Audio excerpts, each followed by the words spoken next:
Friends, lots can be said about what's happening, what can be done, what should be done. We are all very happy that all of industry is doing reasonably well. We still have a few sectors under stress where we'll work together to get them back into action. We have concerns around some sectors related to COVID which do need to come up and be supported in the coming days. But broadly, industry has really redeemed itself very well.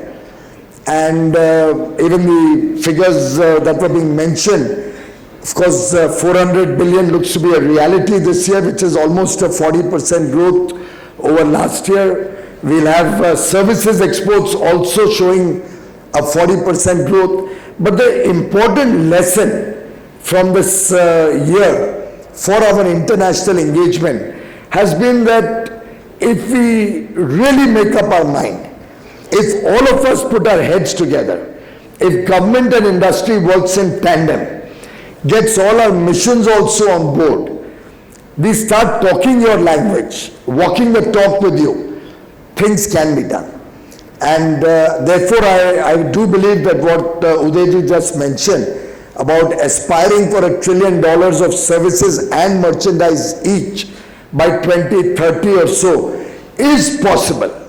Let's not start calculating the numbers and the percentages. And I can assure you that Prime Minister Modi's government has never looked at incremental improvements or incremental growth. In every project that we've taken up, we've looked at saturating every possibility. So whether it was taking toilets or cleanliness across the country, we saturated it to every home. Whether it was giving cooking gas connections, we saturated every home in the country. Whether it's electricity, everybody should get it. Healthcare has been taken up on a mission mode, 50 crore Indians getting free healthcare. Idea is how can we make it that every Indian gets healthcare facilities in an organized manner through technological support. And the list goes on and on. When we are looking at compliances, we felt we've done a great job. 22,000 compliances either reduced or totally eliminated in less than a year. Prime Minister was not happy. He said, this is just the beginning. Now let's go for some more. And he's put all of us back at the drawing board to look at what more can be done. Similarly, services, the way it has been growing over the last few years, to my mind it may be 150 or 160 this year. But the pace of growth can really be accelerated. And the world looks upon India as a trusted partner today, particularly for what we did during the COVID period. All through COVID, India met all the international commitments Indian industry or business had made to the T. And the world today realizes that they can bank on you. They can surely have the confidence that if they give a contract to an Indian company, it will be met. And I think that's a great achievement of Indian industry, and I'm sure that will hold us in good stead in the years to come. It's been appreciated by international world leaders at the G20. It's been appreciated by trade ministers from across the world at different fora where we interact or in meetings that I've had with them. And all in all, I think through the COVID period, Indian industry has truly demonstrated its unique capabilities to accept challenges. I mean, the fact that where we started March of 2020, one of at best 4 testing centers, 2,500 tests a day, almost no PPEs manufactured in India, no testing kits manufactured in India, obviously no vaccine for that illness, a shortage of ICU beds, oxygen, medicines, the whole gamut of problems was immense. But as the Prime Minister often says that while we may have 1 billion problems, we have 1 billion minds and 1 billion people to find solutions to those problems. And that is what India demonstrated during COVID.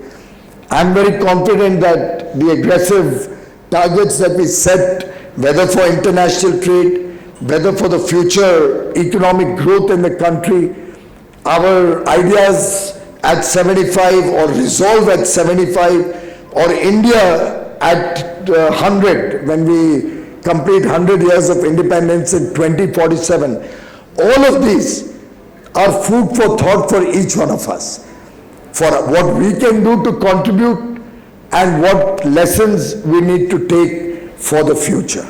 And clearly, the kind of governance model that we are trying to propagate, that we are trying to promote in the country, focused on the highest level of integrity, focused on minimum government, maximum governance, focused on making life easy for our common citizens, making businesses easy to work in. The fact that the government is willing to listen to new ideas, engage with industry at every level, and work truly as an enabler, as a facilitator, as a partner with all of you. I am sure that the country has good times ahead of us. India 2047 should be a transformative change from our current thinking. We have to set very, very aggressive and accelerated goals, just like we do for different social projects. I think business and industry will also have to look at extremely large targets and big confidence into the future. And in that, the youth of India, startups, many of your children are also engaged with startups. They've done us proud. And I think we'll soon have Falguni Nair here, if I'm not mistaken. You just had Falguni. I mean, it's remarkable, the success story for a lady who starts at 50 almost. Right? We usually associate this with youth and youthful energy and youthful enthusiasm. Believe me, all of us have an opportunity, and I think she epitomizes the strength of the Indian entrepreneur and the Indian entrepreneurial ability. And we are very proud of our achievements. We believe all of us can start looking at these big picture ideas, big picture opportunities. The world is looking at us. We should not fail Indians, India and the world. And to my mind, on our part, we are trying our best to get things organized in a way that more opportunities open up for you.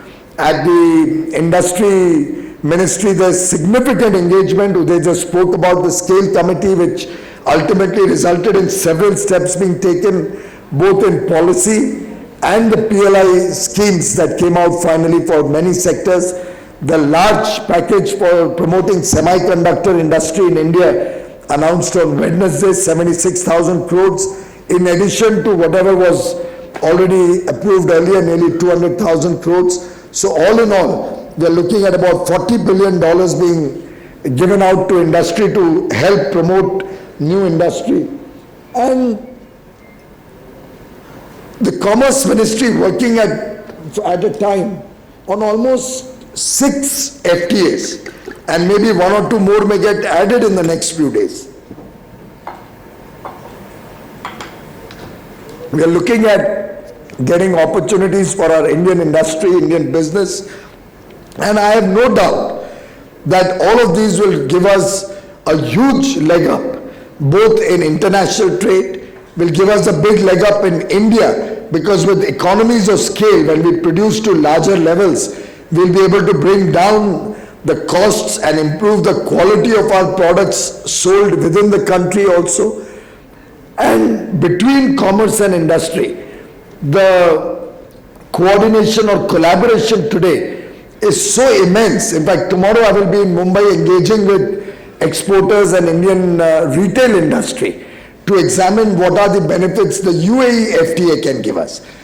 Along with that, we are looking at other engagements with the UAE, which will be announced shortly, but we are still working to see whether we can have something like a large India Mart in Dubai, where a huge number of stores can come up to display Indian products, huge amount of warehousing can be picked up at affordable prices, and that can become a base to spread our wings all across Africa, Middle East and other parts of the world. So we're looking at new ideas along with the FTA with UAE. We are also simultaneously in discussion with Australia at an advanced stage. UK will launch possibly next month. Canada we may launch by about March or April or thereabouts. The EU has already been launched. We'll start getting down onto the drawing board now. We've launched with Israel, so a lot of things happening. Now all the GCC countries have approached us to start negotiations on behalf of the entire GCC grouping. Opportunities will come in a big way. We will have to be more ambitious. We'll have to look at grasping these opportunities. Since I'm also looking after textiles, I would urge friends who are from that sector to look at textiles in a big way. There's a huge market opportunity out there. $1 trillion opportunity waiting for us in the world market. We've just not touched the tip of the iceberg. Technical textiles, man-made fibers, the potential is tremendous. Almost 2/3 of that market is in those sectors. It's the largest job-creating sector in India, textiles, after farming. So in some sense, we'll all have to put our heads together, see what more can be done on the textile side also. And I believe that 2047 should be that benchmark year for each one of us to set very, very ambitious goals, break the barriers of the traditional thinking on many ways.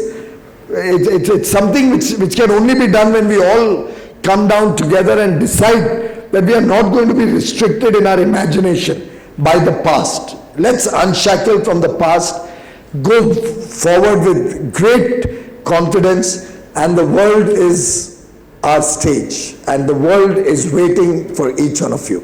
My best wishes to each one of you in your businesses, in your personal and professional life. I wish Vicky well, I wish you well, Sanjeev, in the year ahead of you. I know we'll see a lot more of you in Delhi, I hope now, to the detriment of Unilever, but for the benefit of government and the industry and the people of India. I wish you all success in your tenure, and God bless all of you and your families. Thank you very much. Merry Christmas and a Happy New Year.